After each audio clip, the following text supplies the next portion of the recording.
Welcome, Yamhill County, to Speaking Frankly. I'm your host, Howie Harkema, and our tagline is, "And how we doin'?" Today I have two wonderful guests. The first guest is Chelsey L. Williams, who's a candidate for a Board of Commissioners in Position 3. Welcome, Chelsey. Thank you. And we have the unbelievable Liz Stein, who's the campaign advisor for Chelsey. Thank you, Liz, for being on. You know, this is your fifth time with me. Is it? So now Time? you and Ramsey McPhillips are... Are we tied? Yeah, you're both tied now. So, Chelsey, what made you decide to run for this county commissioner seat?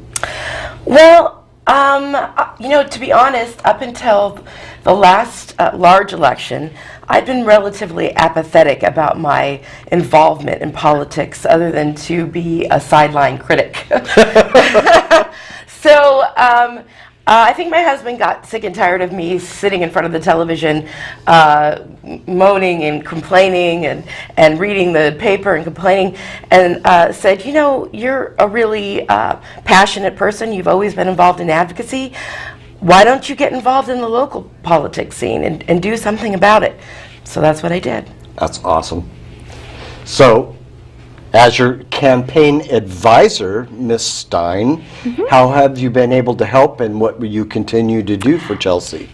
Because I've been involved in Yamhill County politics for quite a while, I was able to brief her on some history, and then help her know what I feel is the best way to get out there in the public, to get to know people, to, you know, I mean, there's house parties, there's meet and greets that we've done in the past, right. and you know, just going to organizations and just having everybody get to know who she is, right. Because I think she's great. That's She's going to awesome. be a great leader. Awesome. So, Chelsey, what is your background? Well, I have a very diverse background, both educationally and professionally. Right. So I currently work for Oregon State University, where I teach in the communications department. I teach undergraduate students speech and persuasive speaking.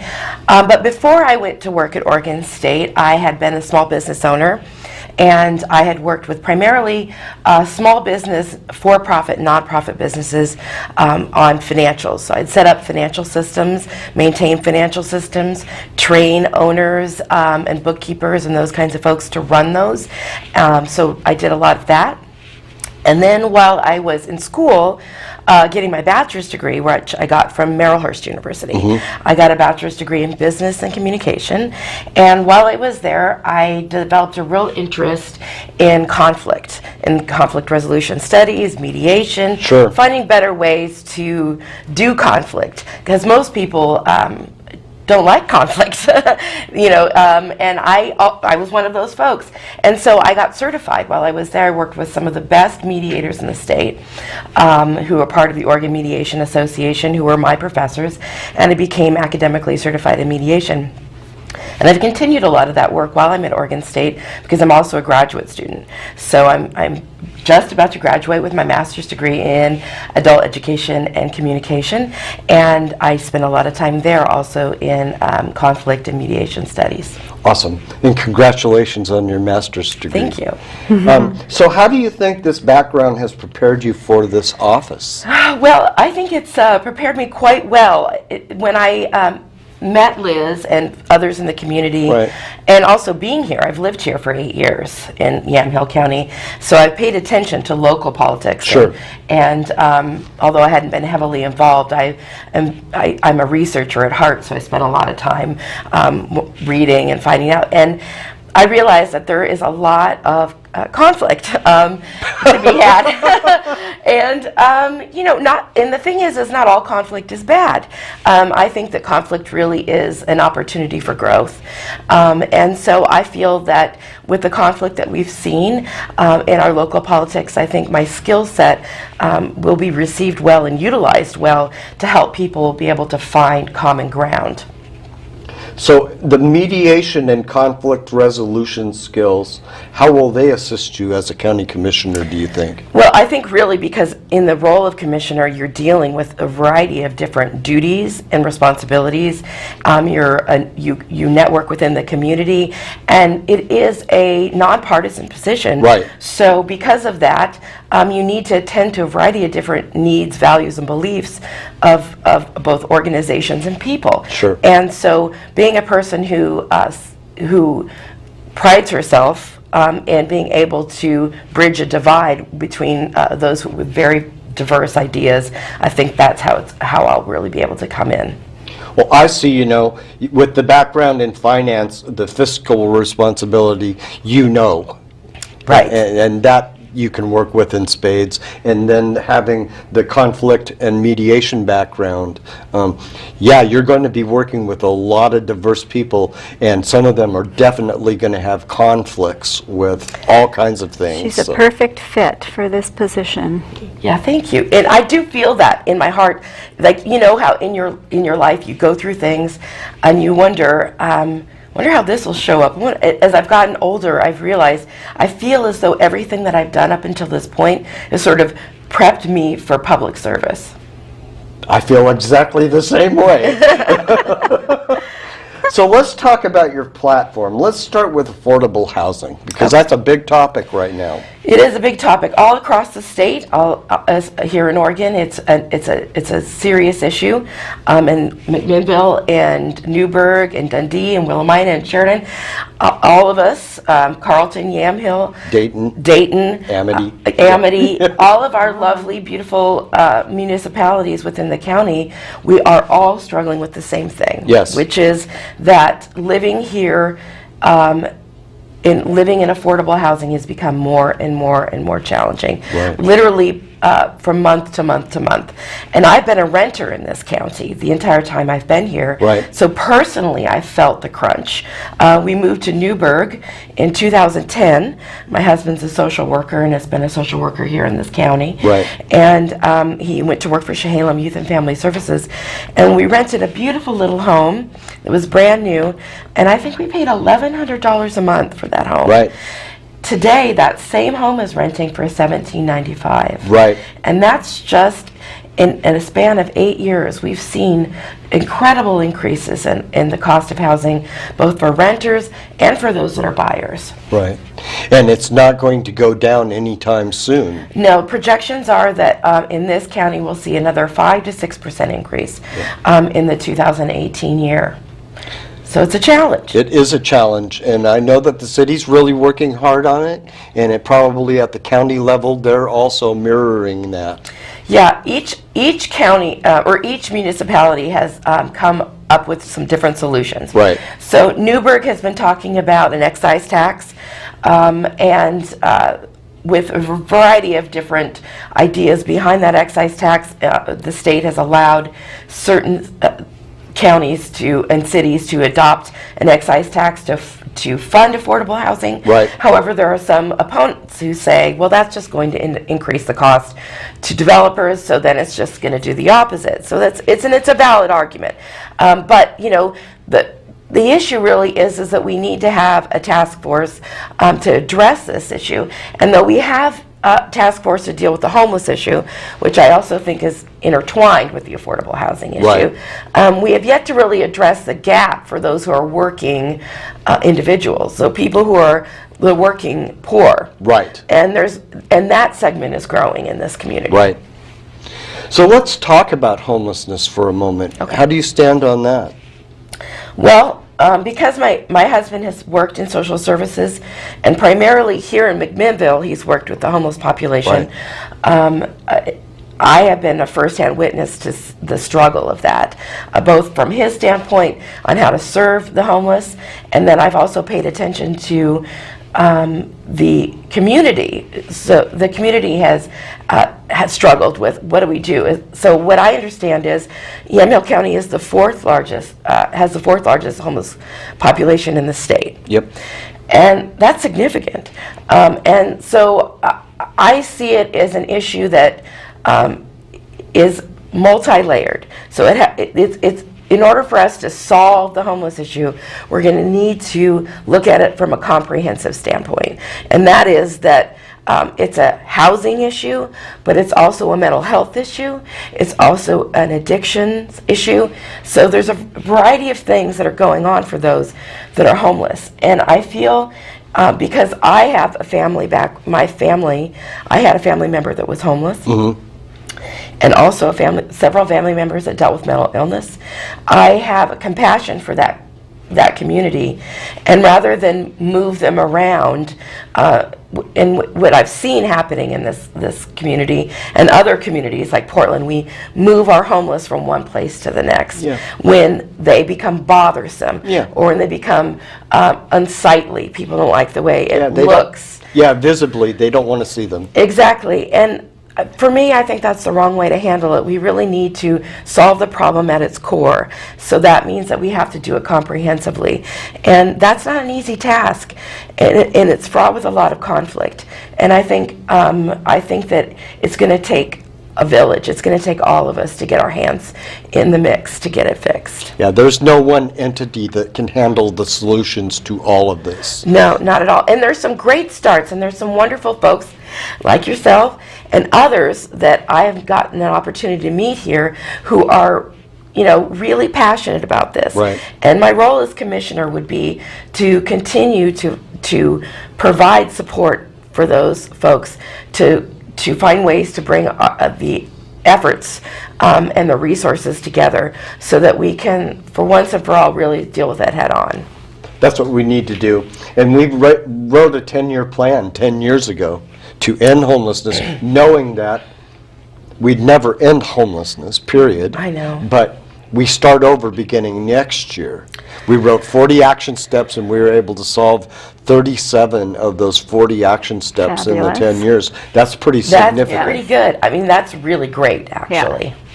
So let's talk about tenant alliance and protection for those that are moving into a rented home or an apartment. Right. Well, one of the things that we notice, or that I've noticed living here, is that the rents have increased so significantly that we've seen situations where people like myself and my husband renting a home for year after year, and then being given a notice to increase your rent by $200 or $300 a month. And that's happened to us, and that's happened to several folks that we know in this community. And I think that there's a lack of support for those who are renters, because obviously those that are owners pay property tax, so they're given a lot of weight for those that are owners. And I think there's not as many protections within our county for those that are tenants. And I think that, for myself, I did the calculation once. The home we last lived in, we lived there almost 4 years. In rents, we paid about $65,000 in that amount of time. Yeah. That's no small change. No. So, but we don't have a lot of voice. So, if a landlord wants to give you a 60-day no cause, they can do that. And there's not much you can do about it. And I'd like to see perhaps a tenant alliance formed here in Yamhill County to take a look at how we can protect the rights of tenants. That's not to say that I want to do it so that we have less rentals. I don't want to discourage those that are landlords, but how can we work together? I know that Portland's initiated some things. They have a tenant alliance there that's provided them some protections. So I'd like to see maybe Yamhill County do the same thing. That's awesome. That conflict resolution. There it is. Yeah. Gift that we Mediation. Yes. Right. So let's talk about sustainable economic development over the next few years. That's a great question. And last night we did a meet and greet in Newburgh. Yes. So we had several people show up, and that was a big question. There was a lot of questions about, economic development. What do we want our community to look like in 10 or 20 years? Right now, most of our community is made up of small to medium-sized businesses. That is that most of our businesses have less than 10,000 employees. On a national level, that's what they consider like a small business, right? So we have this very unique gem in Yamhill County with the agro-tourism. And so that part, the wineries, the restaurants, the breweries, and the agriculture. So that's a unique business model. Right. And it brings with it some unique challenges. And so part of what I'd like to do is develop a task force that could take a look at how we could protect those businesses, because there has been a lot of talk about are we going to become like Napa Valley in California? Sure. So that came up last night. Do we want to allow big corporations to come in and purchase, we do have some, like Jackson Cellars, I think, is purchased, and how much of that do we want to allow, and how much do we need to allow in order to create jobs and viability? Because right now there's a significant number of people who are here who are commuting. Like myself, I commute to Corvallis. Right. Not a short drive, about 55 minutes. And there's lots of folks who are commuting to Portland from here. But that's tough. And I think most people who live here would tell you, if they're commuting, I really like to work in the communities that I live in. Sure. But when you're an agro-tourism community, a lot of the jobs that are created are on the lower income scale. Right. Between or between $10 and $15 an hour. And so those folks who are running our wineries, running our restaurants, hostesses, bartenders, caregivers, those folks can't really even afford to live here, because as we talked about, the housing is a challenging issue. So if we're going to invest in creating more of an agro-tourism, we have to find ways to make sure that we can fill the positions that are going to be necessary to keep that going. Right. So I think there's a lot to do in terms of creating some sort of plan for what are we going to look like, and how can we encourage other businesses to come here, but without losing the thing that makes us our character. Yeah, our character, the local geography. I don't think anyone really wants to lose that, because that's the part of Yamhill County that's drawn me here. I was born and raised in Clackamas County, in a little town called Canby. Yeah. If you know where that's at. I do. I played their music lots of times. Yes. So I grew up in a little rural farm. My parents decided 1979 that they wanted to become little rural farmers, and they didn't want to live in the city anymore, so they moved us out between Canby and Malala.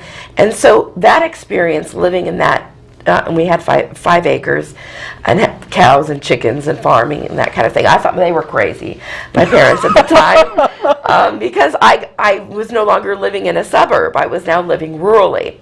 But I grew to love it. And I grew to love the character of it. And there's much about Yamhill County that reminds me of Clackamas County. They are neighbors. Yep. And so, but I have to say, sorry, Canby, I really love the rolling hills and the topography here. You cannot beat the vista views in Yamhill County. So, I want to protect that. And there are some beautiful things about that. And because I work at Oregon State, I work with a lot of folks in agriculture and farmers, and I have a special heart place in my heart for farmers. I have a long line of farmers on my mother's side of the family, and ranchers that go back several hundred years. Yeah. So I want to protect that as well, and the environment. Well, you touched on agritourism. Would you like to expand on that? Yeah, and I think that this is kind of a new trendy terminology in the last 5 years. In the fact that communities like ours, people who live in the cities, want to come out here. People from Portland come here. They come here to attend the wineries and to see the vista views. We're very close to the beach, so for most folks, they do a drive right through here. And it used to be they drove through Dundee in gridlock traffic. Yeah, the Dundee parking lot. Yeah, the Dundee parking lot. But now we have the bypass, so we hope that that makes it easier Yes. for folks. But it's a huge draw for our community, for the Portland Metro. Lots of folks come out here and they're visiting, and so it's created a new opportunity within our community to provide services to those folks in the form of food and spirits and music. I'm also a musician. Yes, I know. You and I have played before Yes, together. And my band has been out here, and we've played at different pubs and things. So it creates this sort of happy, jolly community because everybody loves to vacation. And it also has created an opportunity for those who want to Airbnb, rent their places out. So it creates this whole community that they come to call agro-tourism. Right. And I think that I enjoy that. But I also think there's some things we have to be careful with when we do that. Yeah. So we've got about 9 minutes left. Talk about criminal social justice, the courts, the jails, and the prisons. Okay. Go ahead and swallow some water, please. I've been talking a lot this week. So my husband is a minority. Yes. He's African American. Right. And we've been married almost 11 years. Woo! It's on the 24th of this month. And before that, as I mentioned, I grew up in Canby. So I grew up in a very white, segregated community. Yeah. And since I have been married to Ty, I have had the opportunity to be exposed to what it's like to live as a minority in this community. Not firsthand. Right. I see that from a secondhand standpoint. And I've realized that it's very different. It's very different for black and brown folks than it is for people like you and I. Okay, so and so I've become interested in that because I've seen the disparity. And so when I went to Oregon State, part of my studies there have been in the areas of criminal justice and social justice. Right. And I've come to learn some facts about the criminal justice system in that black and brown folks are incarcerated at 2 to 3, sometimes 4 times the rate of white folks. And profiled. My husband himself, since we've lived in this county, while we lived in Newburgh, we lived there 3 years, he was pulled over about 20 times. So he got pulled over on an average about 8 times a year, never cited. But we knew that it had something else to do with the fact, and we knew that it had to do with the fact that he was African American. Right. And so that experience and learning about social justice through some amazing professors at Oregon State, I've come to learn that there's some things that we can do to improve our criminal justice system at the local level. And first, by voting in judges who believe that we need to end mass incarceration. Right. And It's big business. It's big business. It's big business, and it began in the Nixon era. Right. And with the war on drugs, and we've continued to incarcerate and pretty much to have almost a prison pipeline from school districts all around the nation. And McMinnville is no different. We've got some issues with the way that our community, and I love police officers. I have police officers in my family, but I do believe that there's some improvements that can be made with training, and I think that actually, to be honest, there's a lot going on here to change that. There are some changes afoot right now within our police department, and they are making some changes, and I'd like to continue to see that happen. Great. Because training is the solving piece. It is a big part of it. So representation of Latino rights. Yes. So we have a big Latino population in our Yes, we do. community. And my husband and I, we lived in primarily a Latino community on the southeast side behind Linfield, and have made some wonderful friends here in town who are Latino, and Latinx is now the proper terminology. And I'm so inaccurate. I'm sorry. Oh, it's okay. I'm not PC, What is I it? guess. Latinx? Latinx. So it's gender neutral. That's Because awesome. Latino is actually is The male. The male, yeah, and Right. Latina is the female, Right. so Latinx Latinx. covers both That's grounds. Right? great. So, and I would love to see more involvement in terms of the Latinx community. I feel like they're underrepresented, and I would like to see, and I'd like to help represent them by helping to elect and bring in folks from their community to help represent their voice. Okay, so talk about job growth, and you've got about a minute to do that, and then we'll talk about upcoming meet and greets and such. So job growth. So job growth, again, comes back to how are we, in terms of the commissioner's position, what I see the commissioner's position in job growth is to work with each municipality, because a lot of those decisions are made at the city council level. So planning and zoning is a big important part of job growth, because businesses can't come here unless we've got the space for them. And the tax incentive. And the tax incentives for those things. And so for me, in the commissioner's position, it would be working with all municipalities, because I do think that there's some underrepresentation of our smaller communities. Sure. When it comes to the commissioners, I'd like to see more involvement in the smaller communities. Yes. Because they have a lot to offer as well. So working with those folks to bring together some ideas where not everybody's reinventing the wheel. What they're doing in Amity, or what they're doing in Carlton, what they're doing in Sheridan, perhaps we can find ways to work together so we can maximize resources when it comes to job growth. So let's talk about some upcoming town halls or meet and greets that you have. Well, we just had one in Newburgh, and then we have another one coming up here in McMinnville at the McMinnville Library. At Carnegie Room? In the Carnegie Room. Do you remember what date that is? It's next Wednesday on the 7th. That's right. Very good. And this will start airing Saturday night, so people will hear this. 3 to 6. That's 3 right. to 6. 3 to 6. So people can come on down, meet me, ask me any question that they want, and I'd love for them to come and participate, because that's what the meet and greets are all about. Just come on down. We're there from 3 to 6, and we did it last night, and we had a great turnout. So as you move forward with your campaign strategy, will you have more meet and greets? Will you have town halls, et cetera, et cetera? Yes, and I have a Facebook page. So if you go look for Chelsey for Commish or Chelsey for Yamhill County Commissioner, you'll pull it up. Right. And all of my meet and greets are posted there. Great. And we are working on a website, although everything that would be there is going to be on the Facebook page. Most folks have a Facebook page, but if they don't, they can get a hold of me via chelsey4commish@gmail.com, and I'll provide them any information that they need. Fantastic. So transparency and accountability in government. Let's talk about that. Oh, let's talk about that. That's a big one. Yes. Yeah, transparency is a big issue, especially if you turn on the news anywhere today. Any channel, doesn't matter what channel you watch, there always seems to be issues about transparency and integrity. Yep.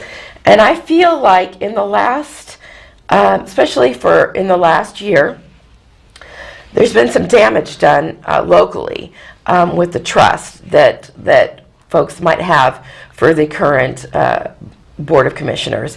And, some of that might be merited and some of it might not, but I think that there is always going to be a heavy distrust of government. And I think that's a natural and good thing for people to be slightly distrustful. But I think that there are ways that we can increase our transparency at the local level. And part of that is getting involved with the local municipalities. Part of that is being a voice so that, as a commissioner, you're going and you get to know a lot of inside info. Right. Your job is to disseminate that out to the regular folks who don't have time every day to attend all your meetings. That's your job. That's what you get paid to do. Go out and know everything you can and bring it back to us and tell us what's the real deal. So I value transparency, especially somebody that comes from a financial background. I value the fact that I think, we really need to spend some time in government finding ways to bring folks into the conversation, right, and give them the real deal without holding back. And that's building a bridge. And it Yes. is about we the people. And that's who you would represent. Right. And that's how I see this role. You're a servant to the people. That's correct. Someone asked me yesterday, so who is it that the commissioners answer to? And I said, Well, they answer to the voter. The constituents. Yes. People. But that gets forgotten. Yes. And myself, and lots of us, we get jaded because we've seen so much where we don't see that happening. And I'm an average everyday person. This is the first time I've ever run for political office. Right. I'm not a politician. Right. But I think that that's what's needed. And I think you're seeing that movement happen here locally and statewide and nationally. We've run out of time. You're on the right track. So thank you so much, Chelsey, for being on today. Thanks, Howie. Thank you, Liz, for supporting her. Definitely. And thank you, everybody, for watching.